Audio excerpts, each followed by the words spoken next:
फूटी किस्मत, ये कहाँ फंसा दिया मुझे। पता नहीं किस समय जिंदगी का किस्सा खत्म कर देगी ये दुष्ट चील। क्या करूं, आखिर क्या करूं। राजू, बहुत हो गई सफाई। तुम खूबसूरत हो तो ये मत समझना कि मैं तुम्हें कभी खाऊंगी नहीं। चील रानी, मैं रोज आपके खाने का इंतजाम तो कर देता हूँ। क्या करूं राजू, मैं अपनी आदत से मजबूर हूँ। आ जाकर मेरा मन तुम पर ही आ जाता है। मेरा बहुत दिल करता है कि तुम्हें खा जाऊं।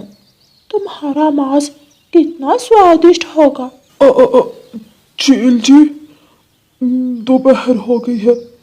मैं आपके खाने का इंतजाम करके आता हूँ। हाँ हाँ, जाओ जाओ, वरना मैं तुम्हें ही खा लूंगी। राजू कौवा चील के लिए भोजन ढूंढने निकल जाता है। राजू कौवा एक पेड़ की शाख पर जाकर बैठ जाता है। बढ़ती सर्दी के साथ साथ भोजन ढूंढना मुश्किल होता जा रहा है। आखिर करूं तो करूं क्या।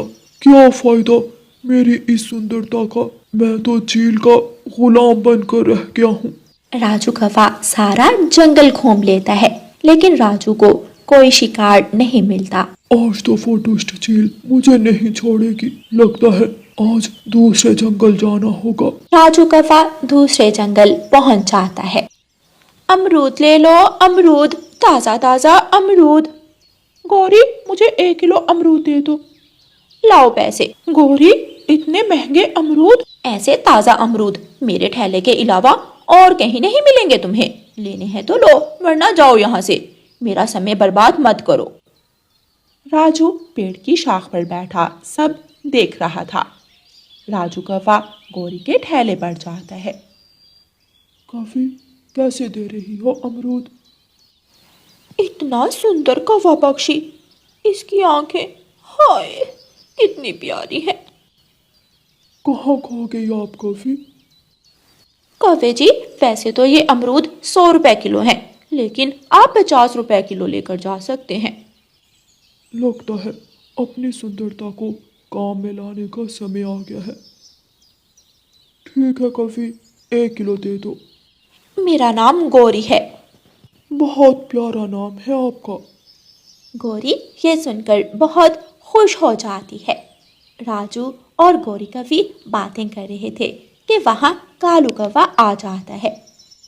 गौरी, आज शाम मौसम खराब होने वाला है। अगर अच्छी कमाई होगी है तो घर चलो। गौरी जी, ये कौन है। ये तो मेरे अमरूदों के बाग में काम करता है। क्या मतलब काम करता है गौरी। ओए कौवे, मैं इसका पति हूँ। चलो गौरी, ठेला बंद करो, घर चले। अच्छा तो फिर मैं भी चलता हूँ गौरी जी।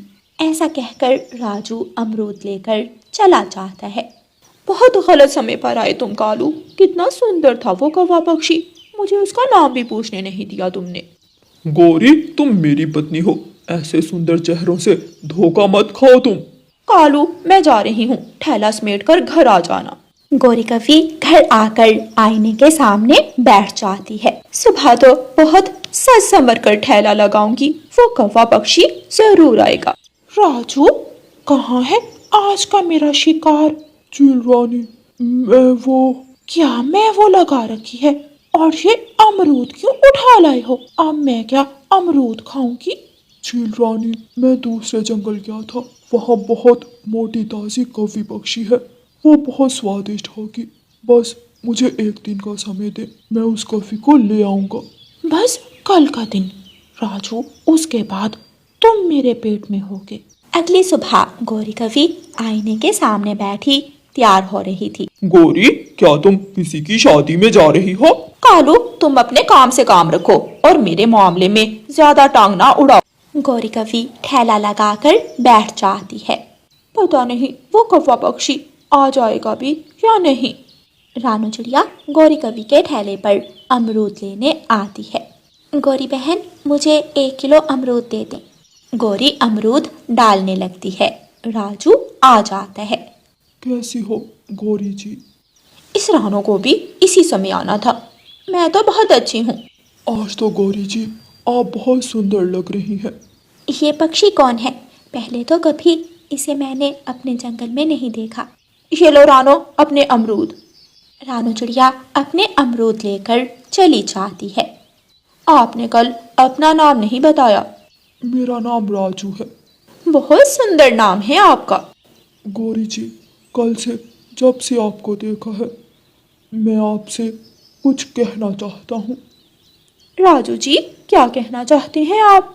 गौरी जी, दूसरे जंगल में एक बहुत बड़ा घर है मेरा, लेकिन मेरा घर बहुत वीरान है।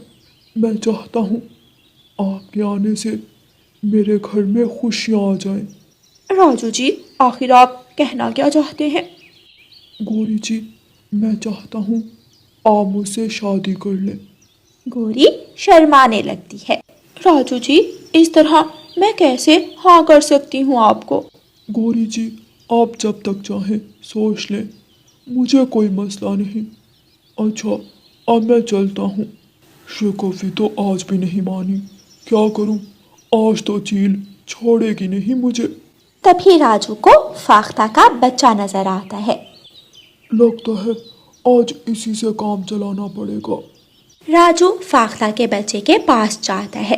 ये दुष्ट कौवा आज फिर यहाँ क्या कर रहा है? छोटे बच्चे, क्या तुम्हें मजेदार गाजर का हलवा खाना है? हाँ, मुझे बहुत पसंद है। राजू फाख्ता के बच्चे को अपने साथ ले जाता है। ये कौवा फाख्ता के बच्चे को कहाँ ले जा रहा है? कालू कौवा राजू का पीछा करता है। चील का घर। कालू कौवे को राजू की सारी चाल समझ आ जाती है। गौरी कौवी रोज की तरह आईने के सामने बैठी तैयार हो रही थी। कालू कौवा घर आ जाता है। गौरी, गौरी, क्या हो गया कालू? तुम्हारी सांस क्यों फूल रही है? कालू कौवा गौरी को सारी बात बताता है। बस बस कालू, अब तुम जल रहे हो। उस कौवे पक्षी का बहुत बड़ा घर है। अब मैं एक बहुत अच्छी जिंदगी गुजारूंगी। गौरी कौवी कालू की एक नहीं सुनती। अब मैं क्या करूं? आखिर गौरी को कैसे समझाऊं? कालू कौवा रानू चिड़िया के पास जाता है। कालू कौवा दरवाजे पर दस्तक देता है। रानू बहन, मैं कालू हूँ, दरवाजा खोले। रानू चिड़िया दरवाजा खोलती है। कालू भाई आप? रानू बहन, मुझे आपकी मदद चाहिए। फिर कालू कौवा रानू चिड़िया को सारी बात बताता है। ये तो बहुत बुरा होगा गौरी बहन के साथ, लेकिन अब हमें ही कुछ करना होगा। अगली सुबह राजू गौरी को लेने आता है। सब पक्षी मिलकर राजू कौवे को घेर लेते हैं। पक्षियों, मेरा रास्ता छोड़ो। तुम्हारा रास्ता कैसे छोड़ दें? सच बताओ, तुम गौरी को क्यों ले जाना चाहते हो अपने साथ? क्या मतलब? मैं गौरी से शादी करना चाहता हूँ। सब पक्षी मिलकर राजू को मारने लगते हैं। अच्छा अच्छा, बताता हूँ, सच बताता हूँ, मुझे छोड़ दो। राजू कौवा पक्षियों को सच बता देता है। गौरी कौवी भी वहाँ आ जाती है। गौरी कौवी भी सब सुन लेती है। दुष्ट कौवे, तुमने मुझे बेवकूफ बनाया। गौरी कौवी पेड़ के नीचे से डंडा उठाती है और राजू को खूब मारती है। सब पक्षी मिलकर राजू कौवे को पिंजरे में बंद कर देते हैं और पेड़ के साथ लटका देते हैं। बहुत सर्दी लग रही है, कोई है? मुझे इस पिंजरे से बाहर निकालो। चील वहाँ आ जाती है। सुबह से मैं तुम्हारा इंतजार कर रही हूँ, आज तुम ही मेरे पेट में जाओगे। चील राजू का पिंजरा उठाती है और चली जाती है। प्यारे दोस्तों, इस कहानी को लाइक, अपने दोस्तों के साथ शेयर और चैनल को सब्सक्राइब करना बिल्कुल मत भूलना। आपका धन्यवाद। रानू चिड़िया की ऐसी कहानियाँ सुनने के लिए YouTube सर्च बार में रानू चिड़िया की कहानी लिखें या फिर ये बटन दबाकर बोलकर कहें रानू चिड़िया की कहानी। नूरपुर जंगल में तेज बारिश हो रही थी। जंगल में सिर्फ बारिश और बादल गरजने की आवाज थी। सब पक्षी अपने अपने घरों में बैठे तूफानी बारिश को देख रहे थे। उसी जंगल में रानू चिड़िया का घर था जो नदी के पास था। ज्यादा बारिश होने की वजह से नदी में बाढ़ आ जाती है। रानू चिड़िया अपनी सास से कहती है, माँ जी आप ठीक है ना? हाँ रानू बेटी, मैं ठीक हूँ, मगर मुझे बहुत ठंड लग रही है। खिड़की पर कोई कपड़ा डाल दो, हवा बहुत ठंडी है। जी माँ जी, मैं अभी डाल देती हूँ। रानू चिड़िया अपने पति के देहांत के बाद अपनी सास और एक बेटे कूकू के साथ रहा करती थी। ऐ ऊपर वाले मेरी मदद कर, क्या करूं मैं, माँ जी की तबीयत भी बिगड़ने लगी है, कुछ और ना सही तो हमें एक मजबूत छत वाला घर ही दे देना जहाँ हम बिना खौफ के सो सके। मम्मा मुझे बहुत भूख लगी है, कुछ खाने के लिए दे देना। कूकू बेटा तुम दादों का ख्याल रखना, मैं अभी आती हूँ। कूकू अपनी दादों के साथ जाकर लेट जाता है और अपने घर की टपकती हुई छत को देखने लगता है। दादो अगर छत टूट गई तो? कूकू बेटा छत नहीं टूटेगी, और अगर टूट भी गई तो तुम जल्दी से उड़ जाना और किसी बड़े पेड़ के नीचे बैठ जाना, और अगर जमीन पर पानी हो तो तुम ऊंचे पेड़ पर बैठ जाना। दादो आप मेरे साथ नहीं जाएंगी? मैं आपके बिना नहीं जाऊंगा। कूकू बेटा जब तक तुम्हारी माँ नहीं आती तुम ऐसा करो, बाल्टी उठाकर पानी को बाहर निकाल दो, मुझ में तो हिम्मत नहीं है। कूकू बाल्टी उठाता है और पानी भर भर कर बाहर निकालने लगता है। कुछ देर बाद कूकू अपनी दादों से कहता है, दादो मुझे बहुत ठंड लग रही है और भूख भी, मैं थक गया हूँ। अच्छा तुम बैठो, मैं करती हूँ।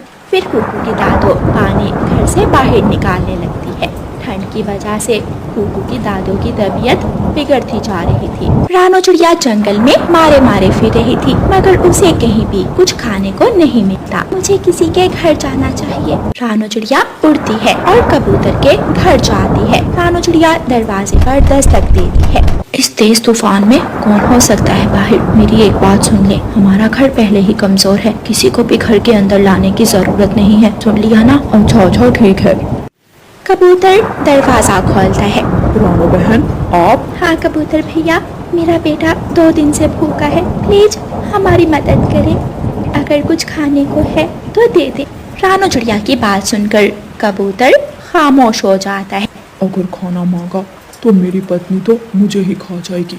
रानो बहन खाना तो हमारे घर भी नहीं है, अगर होता तो मैं जरूर आपको दे देता। रानो चिड़िया उदास मन के साथ वहाँ से चली जाती है। कूकू की दादों की ठंड की वजह से तबीयत कुछ ज्यादा ही बिगड़ जाती है और वो बेहोश हो जाती हैं। दादो दादो दादो उठो ना, मुझे बहुत डर लग रहा है। दादो बाहर बादल जोरों से गरज रहे थे और तेज हवाओं की आवाजें खौफ पैदा कर रही थी। मैं डॉक्टर को बुला कर लाता हूँ। दादो मैं अभी आता हूँ। कूकू उड़ता है और बुलबुल डॉक्टर के घर के दरवाजे पर दस्तक देता है। कूकू बेटा तुम इतनी तेज बारिश में? वो मेरी दादो आंखें नहीं खोल रही और ना ही मुझसे बात कर रही है, प्लीज आ मेरे साथ चल। बुलबुल डॉक्टर कूकू के साथ आती है। इनकी हालत तो बहुत ज्यादा खराब है। कूकू बेटा आपके घर की छत भी गिरने वाली है, आप दोनों मेरे साथ चलो, आपकी दादों का इलाज यहाँ नहीं हो सकता। तोते भैया क्या आपके पास कुछ खाने को है? रानो बहन एक ही अमरूद था जो हमने खा लिया, अब तो हमारे पास कुछ भी नहीं है। रानो चिड़िया उड़ती है और कौवों के घर जाती है। उम्मीद तो नहीं है कि ये मेरी मदद करेंगे, शायद एक बार पूछ लेती हूँ। रानो चिड़िया कौवों के दरवाजे पर दस्तक देती है। कालू जी उठकर देखें बाहर कौन है। कोई काम खुद भी कर लिया करो, मैं नहीं जाऊंगा, जाओ खुद ही। कह तो ऐसे रहे हो जैसे सारे काम तुम खुद ही करते हो। गौरी कभी बुड़बुड़ाते हुए दरवाजा खोलती है। क्या है? गौरी बहन मेरा बेटा 2 दिन से भूखा है, क्या आपके पास कुछ खाने को है? इस तेज बारिश में अगर जान बच जाए वही बहुत है, और तुम्हें खाने की पड़ी है। मेरा बेटा बहुत भूखा है। कुछ नहीं है घर में, और अगर होता भी तो उससे हम अपना पेट भर दे। जाओ यहाँ से। रानो चिड़िया वहाँ से चली जाती है। रानो चिड़िया अपने घर वापस आ रही थी कि रास्ते में उसे नदी में गिरा हुआ साधु पक्षी दिखाई देता है। मदद करो, कोई मेरी मदद करो। रानो चिड़िया जल्दी से जाती है और साधु पक्षी को पानी से बाहर निकालती है। आप ठीक तो हैं? हाँ बेटी मैं ठीक हूँ, क्या तुम मुझे अपने घर ले जाओगी? बारिश के बाद मैं चला जाऊंगा। जी जी आप चले मेरे साथ। रानो चिड़िया साधु पक्षी को अपने साथ अपने घर ले जाती है। रानो चिड़िया जब घर पहुंचती है तो उसका घर टूटा हुआ था। रानो चिड़िया रोने लगती है। कूकू माँ जी, बेटा मेरा बेटा ये क्या हो गया? ए ऊपर वाले, मेरा बेटा। चिड़िया बेटी, चुप हो जाओ और अपनी आंखें बंद करो। मगर मेरा। मैं सब ठीक कर दूंगा, तुम अपनी आंखें बंद करो। रानू चिड़िया अपनी आंखें बंद कर लेती है। एक तेज रोशनी निकलती है और रानू चिड़िया का घर एक मजबूत और बड़े घर में बदल जाता है। रानू चिड़िया ये सब देखकर हैरान रह जाती है। मैं इस घर का क्या करूंगी जब मेरा बेटा, मेरी माँ जी। रानू चिड़िया रो रही थी कि बुलबुल डॉक्टर वहाँ आती है और रानू चिड़िया को सब बताती है। अम्मा जी कैसी है? वो बिल्कुल ठीक है और मेरे घर में है। रानू चिड़िया बुलबुल डॉक्टर के साथ जाती है। बुलबुल बहन, मैं आपका ये एहसान कभी नहीं भूलूंगी। रानू चिड़िया, कुकू और माँ जी अपने घर वापिस आ जाते हैं। बारिश अब रुक चुकी थी। अम्मा, क्या ये हमारा घर है? ये इतना सुंदर घर हमारा है? कुकू की नजर सामने फलों की टोकरी पर जाती है। वो जल्दी से भागता है और जाकर वो फल खाने लगता है। बहुत भूख लगी हुई थी मुझे। साधु पक्षी कहाँ के? रानो बेटी, शायद ऊपर वाले ने हमारी मदद के लिए ही साधु पक्षी को भेजा था। मम्मा, बुलबुल आंटी के घर भी कुछ खाने के लिए नहीं था। क्या मैं कुछ फल बुलबुल आंटी को दे आऊं? हाँ कुकू बेटा, मैं भी आपके साथ चलती हूँ। फिर रानो चिड़िया और कुकू फल लेकर बुलबुल डॉक्टर के घर की तरफ जाते हैं। प्यारे दोस्तों, इस कहानी को लाइक, अपने दोस्तों के साथ शेयर और चैनल को सब्सक्राइब करना बिल्कुल मत भूलना। आपका धन्यवाद।